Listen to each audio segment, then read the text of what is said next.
Good evening, ladies and gentlemen. My name is Clay, and I am the Bucks believer. Tonight, the Bucks wrapped up their season against the Chicago Bulls, and in honor of this being the last game of the regular season for the Bucks, I'm going to be recapping the entire year for Milwaukee. Coming into this year, there was a lot of excitement surrounding this team. Giannis was the two-time defending MVP, Chris Middleton had made the last two All-Star games, and the team had acquired Jrue Holiday in the offseason, which made them even more dangerous in the playoffs, as that was a blockbuster move that brought in a really high-level perimeter defender who could also hit shots and create for his teammates. On opening night in Boston, we saw what that big three could do as they combined to score 87 of the Bucks' 118 points.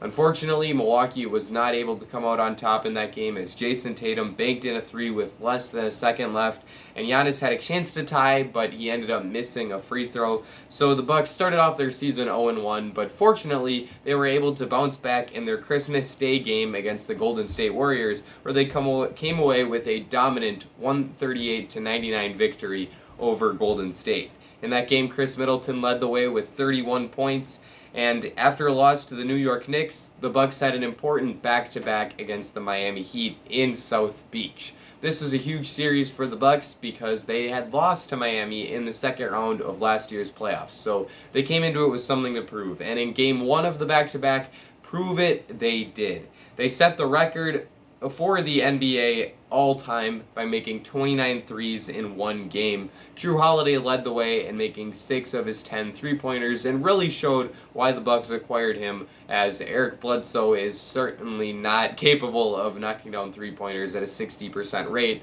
as Jrue did in this game. In game 2, the Bucks struggled a little bit with a versatile offensive attack for Miami as 5 Heat players had 15 or more points, so we saw the Bucks drop that game. But after that back-to-back in Miami, we saw the Bucks come home for a 5-game homestand, and they ended up going 4-1 in those 5 games, with the only loss coming against a Utah Jazz team that was in the midst of a dominant stretch of basketball. The highlight of that homestand was a 43-point night for Giannis in a win over the Detroit Pistons.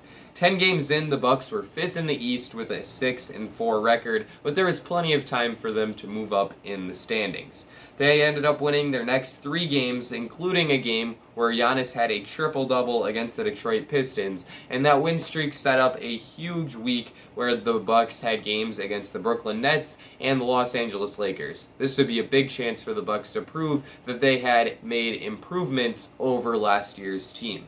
In their first game of that huge 2-game stint, it came on Martin Luther King Day, and the Bucks were taking on Brooklyn at the Barclays Center. The stars showed up in this game as Giannis and James Harden had 34 points apiece, Kevin Durant had 30 points, and Chris Middleton had 25, but the Bucks were not able to come out on top as they lost 125-123 when Chris Middleton's three-pointer at the buzzer rimmed out that would have been a game winner had it gone in. The Bucks lost the next game of this important stretch to the Los Angeles Lakers by a final score of 113-106. However, this game still had a lot of positive takeaways as we saw Jrue Holiday exhibit his defensive force on both LeBron James and Anthony Davis, which is pretty outrageous to say for a 6'3 guard guarding 2 forwards that are really skilled on the offensive end of the court, but Jrue can do that as well as any guard, and he showed that off in that game. Unfortunately, the Bucks lost in large part due to a 34-point effort from LeBron in which he made 6 threes, but it was still good to see Jrue play the level of defense on those 2 superstars for the Lakers that he did. The Bucks won 4 of their next 6 games against a subpar competition over the next stretch. That included a dominant 28-point win for the Bucks over the Portland Trail Blazers that featured a big game from Bobby Portis off the bench in which he dropped 21 points and grabbed 8 rebounds. 20 games in, the Bucks had moved up to second place in the Eastern Conference at 12-8. After that, the Bucks went on a 6-game road trip. It started with 2 big blowout wins over the Cleveland Cavaliers, including a game where Bryn Forbes got on fire and made all 6 of the three-pointers that he attempted. Then, disaster struck. Jrue Holiday tested positive for COVID-19, and he ended up missing the next 10 games. In those 10 games, his absence would certainly be felt. The Bucks actually were able to start strong without Jrue Holiday as they went to Denver and won 125 to 112 over a team that ended up being one of the best in the Western Conference. In that game, Chris Middleton had 29 points and exhibited his improved playmaking as he dished out 12 assists as well. Unfortunately, after that game, the Bucks really started to feel the absence of Holiday and they lost their next 5 games. The first of those 5 losses was not particularly ugly, as they lost by just 1 point on the road at Phoenix in a game where Giannis had 47 points, and unfortunately he couldn't make that 49 as he had a shot that would have won the game at the buzzer end up rimming out. After that, though, the Bucks lost to Utah, Oklahoma City, and Toronto twice to make that a 5-game losing streak, and each of those final 4 games were in ugly fashion, especially the Oklahoma City game, as the Thunder were one of the worst teams in the league this year, and that's not a game that the Bucks should ever be losing. 30 games in, the Bucks were 3rd in the Eastern Conference at 17-13, and they had gone just 5-5 over their last 10. So clearly, they needed to heat up a little bit and start playing better. And after that stretch where they lost 5 in a row, they started to figure out how to play without Drew, and they won their next 4 games in Holiday's absence. That included a 38-point, 18-rebound game for Giannis against the Sacramento Kings in a game where he shot 24 free throws, making 19 of those. That also featured a 129-125 nail-biter win over the New Orleans Pelicans, where Dante DiVincenzo stepped up and had his best game of the season, scoring 24 points and dishing out 9 assists, while also taking a huge charge on Brandon Ingram in the waning seconds of the game that sealed the victory for Milwaukee. Drew Holiday returned in the next game against the Los Angeles Clippers, and Milwaukee came away with a giant 105-100 statement victory over the Clips as Giannis took over in the fourth quarter where he had 17 points. Unfortunately, the Bucks were not able to ride that momentum into the next game against the Denver Nuggets, where they suffered a brutal 128-97 loss. They allowed Nikola Jokic to have a 37-point, 10-rebound, 11-assist triple-double, and they also really struggled against a Denver zone. Fortunately, in their last game prior to the All-Star break, the Bucks were able to bounce back as Drew Holiday made a buzzer beater to sink the Memphis Grizzlies. That sent the Bucks into the All-Star break with a 22-14 record, and they ranked 3rd in the Eastern Conference behind the Brooklyn Nets and Philadelphia 76ers. As this video goes on, you're going to notice that the Bucks spend a lot of time in 3rd place during this season, and eventually that is where they end up finishing in the Eastern Conference standings.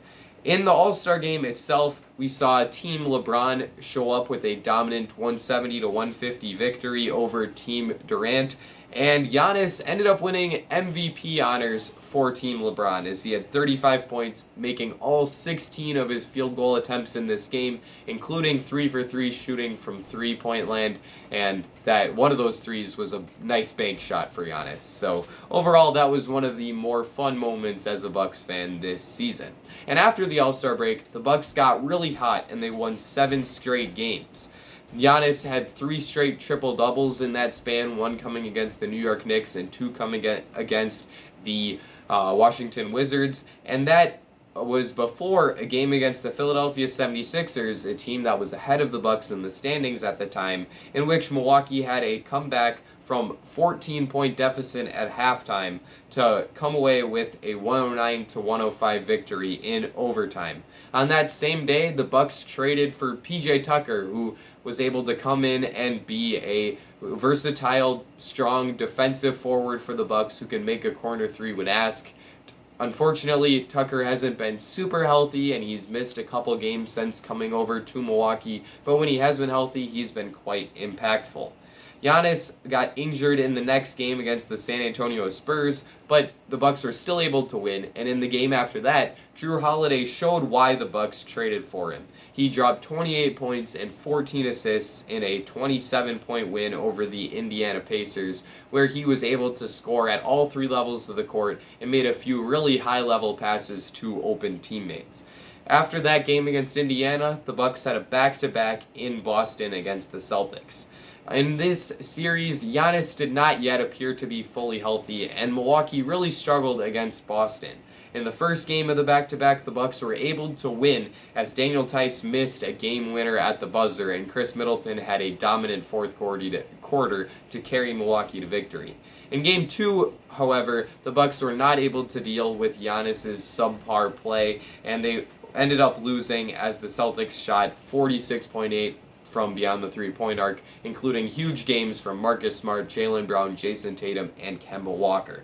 The Bucks rested all of their starters in the next game against the New York Knicks, and they ended up losing what was a surprisingly close game. Thanasis Antetokounmpo showed that he has some more value to the Bucks aside from just being Giannis's brother, as he played great defense and also had a career-high 23 points on offense while making 4 of his 5 three-point attempts. After that game against the Knicks, the Bucks went on a 6-game road trip, and there were certainly some highs and some lows in that trip. They suffered a brutal 129-105 blowout loss to the Los Angeles Clippers that was very, very ugly. However, they were able to rebound with a solid 112-97 victory over the Los Angeles Lakers, who were, of course, without LeBron James and Anthony Davis at the time. In the next game against the Portland Trailblazers, we saw Giannis Antetokounmpo tweak his knee in warm-ups, and despite him clearly not being at 100%, he still played the entire game, and he ended up having a huge performance for Milwaukee, dropping 47 points and making all 18 of his 2-point attempts. Unfortunately, as I said before, he was playing injured, and that injury would come back to bite him, and he unfortunately had to miss the next 6 games that the Bucks played. 50 games into the season, the Bucks were still sitting at third in the East, but they were 32-18 and had gone a really solid 15-5 over their last 20 games. This stretch without Giannis did have some trials and tribulations for the Bucks, as they went just 3-3 over this stretch, which is a far cry from the 75% winning percentage that they had over the past 20 games with Giannis in uniform. Jrue Holiday was able to step up in a few of these games, as he had a 33-11 assist game against the Sacramento Kings in what was a 1-point win, and a 29-point game against the Golden State Warriors in a game the Bucks unfortunately lost. And we also saw Bucks rookie Jordan Nwora step up and have a huge 24-point night in a loss to the Charlotte Hornets. However, it was certainly good to see Giannis get back on the court, and he did so in a win over the Atlanta Hawks. He only played 24 minutes, but it was a good first step towards Giannis getting back to being healthy.